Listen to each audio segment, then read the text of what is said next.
Imagine a force so powerful, so vast, it reshaped the world, carving its mark from the Pacific Ocean to the heart of Europe. This was the Mongol Empire. In the 13th century, the Mongols emerged from the steppes of Central Asia, united under the iron will of Genghis Khan.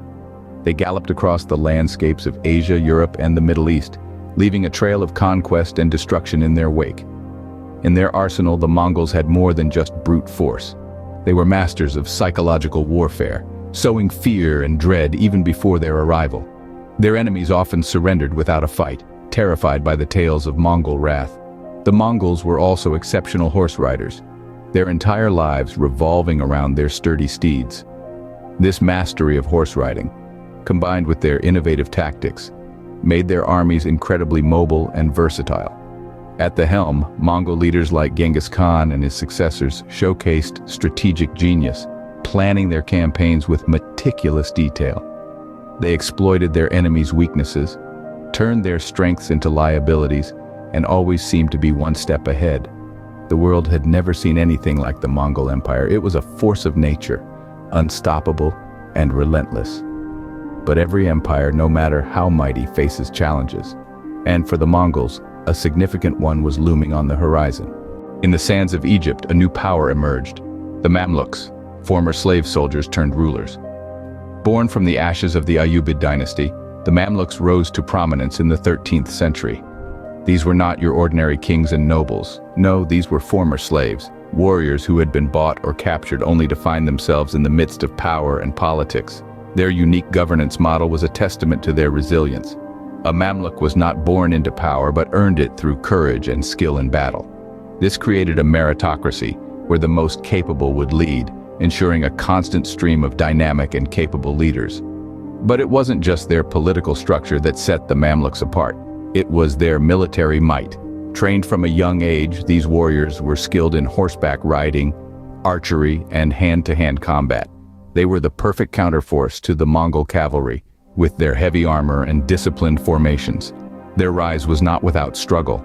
They had to navigate the complex, often treacherous waters of Middle Eastern politics and warfare. Yet they managed to consolidate their power, transforming Egypt into a formidable power. And so, as the Mongol horde swept across the Asian continent, a new challenge awaited them in the sands of Egypt. The Mamluks, former slave soldiers turned rulers, had prepared their forces. They were ready to fight, ready to protect their lands, ready to make history. As the Mongols set their sights on the Middle East, the Mamluks prepared to meet them. The stage was set for a showdown. The Mongols invaded the Middle East and the city of Baghdad crumbled under their might.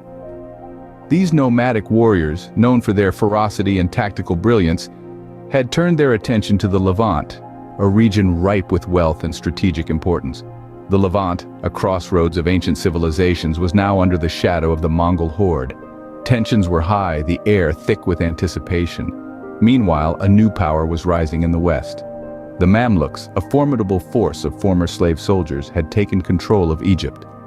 Their military capabilities were impressive, their resolve unbreakable. They understood the stakes. The Mongols were not just another invader, they were a threat to the very fabric of their society.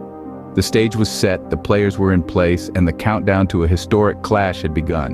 The fate of the Middle East hung in the balance. The Mamluks and the Mongols were on a collision course. In the summer of 1260, the two forces clashed at Ain Jalut, a spring in the Jezreel Valley. The Mongols and the Mamluks, two formidable powers, stood on the brink of a battle that would reshape the course of history. The Mongols, renowned for their horse-riding skills, archers, and swift coordinated attacks, were a force to be reckoned with.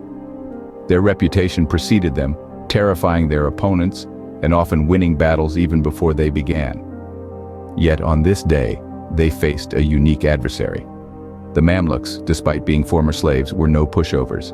These warrior elites had risen to power in Egypt, proving themselves in battle time and again. As the battle commenced, the Mamluks employed a strategic use of the terrain. They lured the Mongols into the narrow confines of the Ain Jalut spring, negating the Mongols' advantage of numbers and their deadly cavalry charges.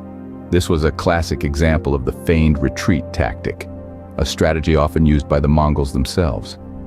But the Mongols were not to be underestimated. Even in this challenging terrain, they put up a fierce resistance, their archers raining down arrows on the Mamluks. The battle swayed back and forth, with neither side willing to back down. The tension was palpable, and the stakes were high. Yet in this fierce contest, key moments emerged that tipped the balance in the Mamluks' favor. One such moment was when the Mamluk commander, Kutuz, threw down his helmet and roared, "O Islam!" This rallying cry spurred on the Mamluk forces, infusing them with fresh resolve. The Mongols, for all their might and military brilliance, had underestimated their opponents. They had expected an easy victory. However, the Mamluks were a different breed. They fought with a ferocity and determination that surprised the Mongols.